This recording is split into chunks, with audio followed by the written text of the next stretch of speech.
Your methods are too traditional for our new direction, she explained during my termination.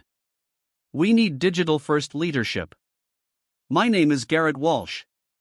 For 15 years, I ran the Midwest sales division of Oaklight Publishing in Indianapolis. I built that team from nothing, turning a struggling territory into the company's top revenue generator.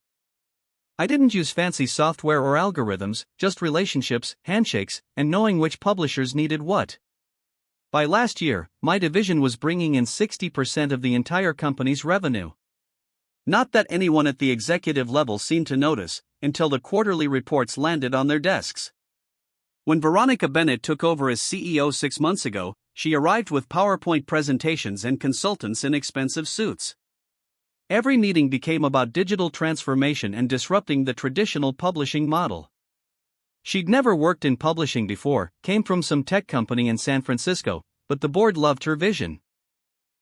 I kept my head down, kept delivering results, but I could feel her eyes on me during leadership meetings. I was the oldest director there, the only one who still kept a physical calendar and visited clients in person instead of scheduling Zoom calls. The summons came on a Monday morning. Her assistant, Jason, looked uncomfortable when he appeared at my office door. She'd like to see you at 2 in the executive boardroom. I thanked him and returned to my call with Franklin Press, our biggest client. We were finalizing a 5-year contract extension worth $12 million, the kind of deal that happened because I'd had dinner with Thomas Franklin every quarter for a decade. The boardroom had been redesigned since Veronica arrived: glass walls, minimalist furniture, a massive digital display where the traditional conference table used to be. 3 people waited: Veronica, Jason, and someone from human resources I didn't recognize. I knew before she spoke. Garrett, thank you for everything you've done for Oaklight, she began, hands clasped on the table, but we've decided to move in a different direction with leadership. I listened quietly as she explained how my methods were outdated, how they needed someone more aligned with their digital-first approach, someone younger, though she carefully avoided saying that part out loud. I thanked her for the opportunity, shook her hand, and walked out without arguing. 15 years ended in a 15-minute meeting. What Veronica didn't understand was that in publishing, especially with the old, established houses that made up 80% of our business, trust wasn't built through algorithms or email campaigns. I cleared out my desk while the rest of the team was at lunch. No goodbyes, no scene, just quiet dignity. But when I got to my car, I sat there for a long time, staring at my phone. 3 missed calls from Thomas Franklin. He'd heard already. I started at Oaklight back when it was still called Midwestern Literary Partners, a small operation then, just 20 employees and a handful of regional clients. I'd come from Heritage Books after they were bought out by one of the big New York houses. I'd walked away from a corner office and a 6-figure salary because I hated what corporate publishing was doing to the industry. Robert Oaklight hired me personally. We don't need someone who can crunch numbers, he'd said. We need someone who understands that books are still made by people who care about what's between the covers. For the first 5 years, I rebuilt the division from scratch, put 70,000 miles on my car visiting every independent publisher between Ohio and Nebraska. I knew the names of their spouses, their kids. I went to weddings, funerals, retirement parties, not because it was strategic, but because that's who we were. By the time Robert retired and his son William took over, we'd grown 400%. William understood the business, even if he was more interested in the numbers than his father had been. He left me alone to run things my way. 3 years ago, when the board started talking about bringing in outside leadership to modernize operations, William fought them. But when cancer took him last year at 58, there was no one left to defend the old ways. The cracks started appearing before Veronica was even hired. Board meetings where the word antiquated kept coming up, questions about why our team hadn't leveraged social media or implemented CRM optimization. Jacob, my assistant director, who I'd been grooming to take over one day, started getting invitations to strategy meetings I wasn't included in. He'd report back, uncomfortable with his new position as messenger. They're talking about restructuring, he'd told me 6 months ago, creating a digital sales team separate from traditional channels. I should have seen it coming, should have noticed when they hired 3 new digital engagement specialists and put them on my team without consulting me, or when they started reassigning my long-term clients to the new team without explanation. Thomas Franklin had called me personally when they took his account away from me. "Some kid called me today," he'd said, "told me he was my new account manager, said they were streamlining their customer interface or some nonsense." "What's going on over there, Garrett?" "Just some reorganization," I told him. "Nothing to worry about." But I was worried. I just didn't know how to fight a battle when I didn't understand the weapons being used against me. The day after my termination, I sat in my home office, staring at my phone. 17 missed calls, 32 text messages, 6 emails marked urgent, all from clients and industry contacts who'd heard the news. I hadn't told anyone yet, not even my wife Catherine, who was visiting our daughter in Columbus. I wanted to process it alone first. The call that finally made me pick up came from Thomas Franklin. "What the hell happened?" he demanded, skipping any greeting. "They're going in a new direction," I said, repeating the corporate line. Thomas spat. "You are that company to most of us. Do they understand that?" I didn't answer. "I met with that new guy yesterday," he continued. "Drew something. Spent 40 minutes showing me analytics and engagement metrics.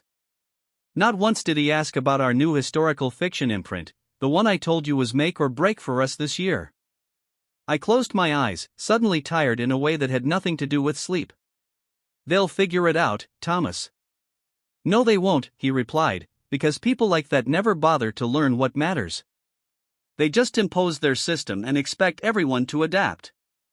After we hung up, I opened my laptop and looked at the email Oaklight HR had sent with my severance details. 6 months' pay, health insurance for 90 days, a non-disparagement clause, and a non-compete that prevented me from working with any of our clients for 1 year. I nearly laughed. They thought they could legally prevent decades-old relationships from continuing with a single document. My phone buzzed again. Eleanor Jenkins from Riverstone Press this time, another major client, another friendship built over years of trust. "I heard what happened," she said when I answered. "It's their loss. When you're ready to talk about what's next, call me." By evening, I'd heard from 12 major clients representing over 40% of Oaklight's annual revenue, all expressing the same sentiment: loyalty to me, not to the company I'd no longer be part of. I sat in my backyard as the sun set, nursing a bourbon and turning over an idea that had started as a tiny seed that morning but had grown with each conversation. They discarded me because my methods didn't fit their shiny new digital strategy, because I built relationships instead of analyzing data, because my client book was filled with handwritten notes instead of CRM entries. But what if those outdated methods were exactly what those clients valued? What if the very thing Veronica Bennett saw as my weakness was actually my greatest strength? I pulled out my phone and made a call to my attorney, Benjamin Weiss. "Ben, I need you to look at something for me. A non-compete clause." "They let you go?" he asked, surprised. "They did, and I think it might be the best thing that's ever happened to me." I didn't want revenge. I just wanted to keep doing what I'd always done, helping publishers connect with the right partners. And if Oaklight no longer valued that service, there were plenty of others who did. That night, for the first time since the termination meeting, I slept soundly. 2 weeks after my termination, I met with Benjamin in his downtown office. He'd reviewed my non-compete agreement and had news I didn't expect. "It's essentially unenforceable," he said, sliding the document across his desk. "They made a crucial mistake. The scope is too broad, the duration too long, and most importantly, they can't prevent you from using general knowledge and skills in your industry." "So I could start my own consulting firm?" I asked. "You could," Benjamin nodded, "but there's a catch. They'll still sue you if you try, even if they ultimately lose. They can make the process expensive and painful." I considered this. Oaklight had deep pockets and a board that wouldn't hesitate to use them against a perceived threat. "What if I don't approach any clients directly?" I asked. "What if I just become available?" Benjamin smiled. "That's a different story entirely." The next day, I filed paperwork to establish Walsh Publishing Consultants. No website, no marketing materials, no outreach campaign, just a legal entity that could accept payments and provide services. 3 days later, Thomas Franklin called me. "I hear you've set up shop," he said without preamble. "News travels fast," I replied. "In this business, like wildfire. Listen, I need help with our winter catalog strategy. Oaklight's new team is pushing us toward academic markets, but my instinct says we should double down on our historical series. I need someone who understands both the numbers and the readers. I'm still figuring out my next steps, Thomas." 15,000 for 2 months of strategic guidance, he countered. No direct competition with Oaklight services, just helping us make good decisions. It was a generous offer and carefully structured to avoid direct conflict with my non-compete, but still, I hesitated. "I need to think about it." "Don't think too long," Thomas said. "We're making decisions next week." After hanging up, I received an unexpected call from Jacob, my former assistant director. "Can we meet?" he asked, his voice hushed. "Not at the office, someplace quiet." We agreed on a small coffee shop near Eagle Creek Park, well away from downtown and the publishing scene. Jacob looked nervous when he arrived, constantly checking over his shoulder. "It's bad," he said once we'd secured a corner table. "They promoted me to your position, but I'm just a figurehead. All the real decisions are coming from the new digital team." "That's not surprising," I replied. "No, you don't understand. They're systematically dismantling everything you built. They've reassigned all your major accounts to the digital team. They're implementing a mandatory CRM system that none of the older sales reps can navigate. 3 people have quit already." I took a sip of my coffee, keeping my expression neutral. "And the clients?" I asked. Jacob glanced around again before leaning in. "They're furious. Riverstone is threatening to walk. Thomas Franklin hasn't returned calls in a week. The quarterly projections are catastrophic, and Veronica's blaming the transition, saying it's expected turbulence." He hesitated. "But there's more. They're watching you. Legal had a meeting about your non-compete yesterday. They're concerned you might poach clients." Now I understood his paranoia. He was risking his new position to warn me. "Thanks for telling me this, Jacob." He nodded, then slid an envelope across the table. "Client contact list, updated with personal emails and cell numbers." He stood to leave. "I didn't give you this, and we never met today." After he left, I sat for a long time, turning the envelope over in my hands. Using this information would be exactly what Oaklight feared and expected. It would justify legal action against me, possibly even against Jacob. They'd set a trap, anticipating my next move, which meant I needed to make a different one entirely. I left the envelope on the table, untouched, when I walked out. A month passed. I hadn't contacted any Oaklight clients, despite daily calls from publishers asking for help. I deflected politely, citing professional considerations. The non-compete might be flawed, but I wasn't ready to test its limits.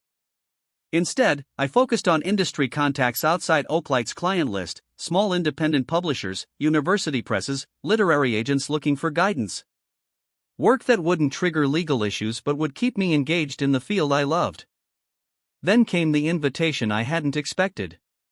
Harold Blackwood, chairman of Oaklight's board, asked to meet privately, not at the office, at his club downtown. I accepted, out of curiosity more than anything else. The Indianapolis Gentlemen's Association was all dark wood and whispered conversations. Harold, 70 and silver-haired, waited in a private room with 2 tumblers of scotch already poured. "Thank you for coming, Garrett," he said, gesturing to the chair opposite his.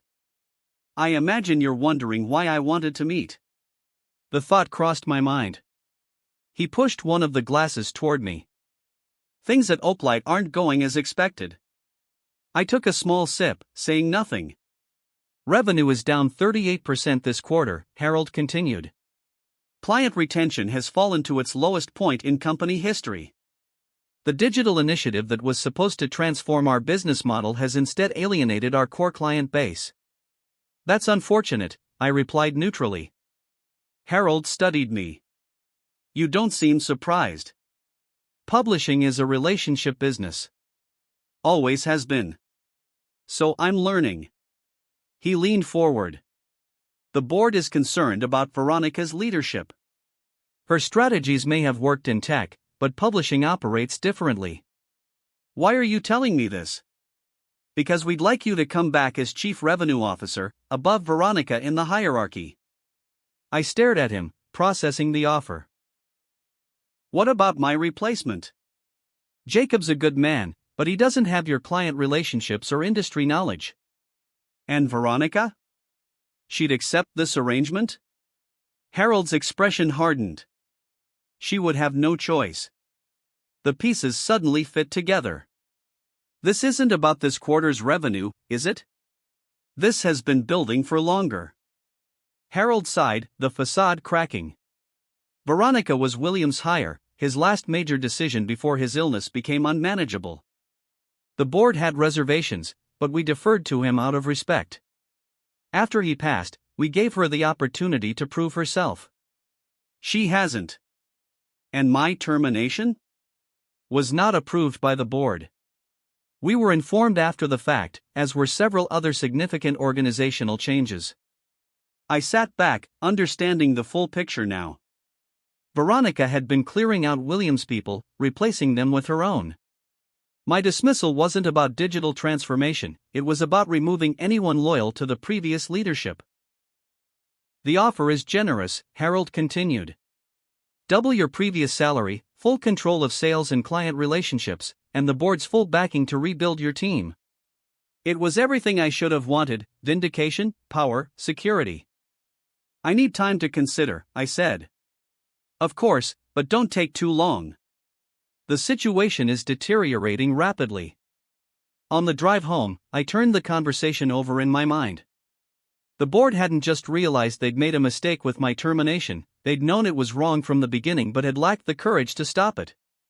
Now that it was affecting their bottom line, suddenly they wanted me back. And there was something else, something Harold hadn't said explicitly but I'd understood anyway. They wanted me to be the hatchet man, to come back and dismantle everything Veronica had built, and eventually Veronica herself. They didn't want me for my relationship skills, they wanted me for my client list and the loyalty that came with it. The realization didn't make me angry, it made me certain about what I needed to do next.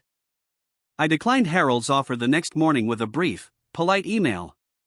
His response came within minutes, an offer to increase the compensation package further. I didn't reply. Instead, I made 3 phone calls. The first was to Thomas Franklin. I'm ready to discuss that consulting arrangement, I told him, but I'd like to suggest a different approach. I'm listening, he said.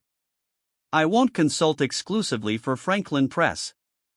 Instead, I'm forming a collective, a consortium of independent publishers who share resources, distribution channels, and market intelligence. No long-term contracts, no corporate bureaucracy, just publishers helping publishers, with me facilitating the connections. There was silence on the line. Then, how many others have you approached? None yet. You're the first call. Because I was your biggest client? Because I trust your judgment, I corrected.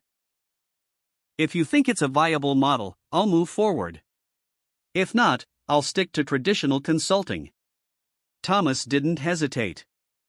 I'm in, and I know at least 5 others who would be too. My second call was to Eleanor Jenkins at Riverstone Press. As I expected, she not only embraced the consortium idea but suggested refinements to the structure, including a shared digital platform that would give the smaller publishers the reach of a larger organization without sacrificing their independence. The third call was to Benjamin, my attorney, to ensure the plan wouldn't violate my non-compete agreement. You're not working for their clients, he confirmed after hearing the details. You're creating an entirely new entity that their clients choose to join. It's a subtle distinction, but a legally meaningful one. Within 2 weeks, Walsh Publishing Consortium had 7 founding members, all former Oaklight clients who had either already left or were planning to when their contracts expired. Each contributed to an operational fund that would cover my salary and the basic infrastructure needed. The key to the plan wasn't just building a competing organization, it was creating something Oaklight couldn't easily replicate, a cooperative structure where publishers maintained their independence while gaining the benefits of collective resources. No one appointed me CEO or gave me a fancy title. I was simply the facilitator, the connector who understood what each member needed and who could provide it. We rented a modest office space in Broad Ripple, away from the downtown business district where Oaklight and other corporate publishers clustered. I hired 2 staff members, a recent college graduate to handle communications and social media, and a veteran publishing operations manager who had recently retired but wasn't ready to stop working entirely. Word spread quickly through the close-knit publishing community. By the end of the first month, 3 more publishers had joined the consortium. By the end of the second, we had to expand to larger offices. I was careful never to directly solicit Oaklight's clients. I didn't need to. They came to us, drawn by the success stories they were hearing and the frustrations they were experiencing with the digital-first approach that ignored the personal relationships at the heart of publishing. Jacob called one evening in late September, 2 months after we'd launched. "They know what you're doing," he said without preamble. "Veronica's furious. She's talking about legal action." "We haven't violated any agreements," I replied calmly. "That won't stop her from trying." He paused. "There's a board meeting tomorrow. Quarterly results. It's going to be ugly." "That's not my concern anymore, Jacob." "I know," but he hesitated. "I thought you should know. And I wanted to ask, is there room for one more at your new venture? I've reached my breaking point here." I smiled to myself. Everything was proceeding exactly as I'd anticipated, not because I was seeking revenge, but because I understood the industry in a way Veronica never would. "Come by the office tomorrow," I told him. "We'll talk." The quarterly earnings call in October told the story. Numbers never lie about. Oaklight Publishing reported a 45% drop in revenue compared to the same quarter the previous year. Their stock dropped 17% in a single day. I didn't listen to the call myself. I was in a strategy meeting with 15 consortium members, planning our collective approach to the upcoming industry conference in Chicago. But Thomas texted me the highlights: Veronica blaming market disruption and transitional challenges, no mention of the elephant in the room that their biggest clients jumped ship. Later that afternoon, my phone rang with a number I didn't recognize. "Is this Garrett Walsh?" a woman's voice asked. "Speaking. This is Patricia Harrington from the Oaklight Board of Directors." Her tone was clipped, formal. "I'm calling to inform you that we've voted to waive your non-compete agreement, effective immediately. We've also authorized our legal team to prepare a cease and desist regarding what we consider to be interference with our client relationships." I waited, letting the silence stretch. "Do you have any response, Mr. Walsh?" "Just one question," I said finally. "Have you spoken with your clients directly? Not through account managers or satisfaction surveys. Actually sat down with Thomas Franklin or Eleanor Jenkins and asked why they left?" "That's not relevant to it's the only thing that's relevant," I interrupted. "They didn't leave because I started something new. They left because Oaklight stopped valuing what mattered to them." "The board meeting is still in session," she said after a moment. "Perhaps you'd care to join us and explain your perspective directly." "I appreciate the invitation, but I'm in the middle of my own meeting with 15 publishers who've chosen a different path." She was silent for so long, I thought the call had dropped. "I see," she said finally, and hung up. The cease and desist never arrived. 3 days later, the business section of the Indianapolis Star ran the headline: Oaklight CEO steps down amid financial turbulence. 6 months after starting the Walsh Publishing Consortium, we moved into permanent offices in a renovated warehouse in Fountain Square. 23 member publishers now, with a waiting list of others wanting to join. We'd expanded beyond Indiana to include small and mid-sized publishers throughout the Midwest. The industry had taken notice. We'd been featured in Publishers Weekly and the New York Times business section. "The relationship revolution in publishing," one headline called it. I hadn't set out to create a movement, just to preserve what I knew worked. But sometimes the old ways become revolutionary again when people remember why they mattered in the first place. Harold Blackwood called on a Tuesday morning. Oaklight had a new CEO now, promoted from within, someone who'd been with the company for decades. "We'd like to discuss the possibility of Oaklight joining your consortium," he said, no preamble. I smiled to myself. "That's not how it works, Harold. We're not acquiring members of your size. Perhaps a partnership arrangement then?" "I'll bring it to our leadership council," I told him, though I already knew what the answer would be. The publishers who joined us had done so precisely to escape the corporate approach Oaklight represented. After hanging up, I walked through our open office space.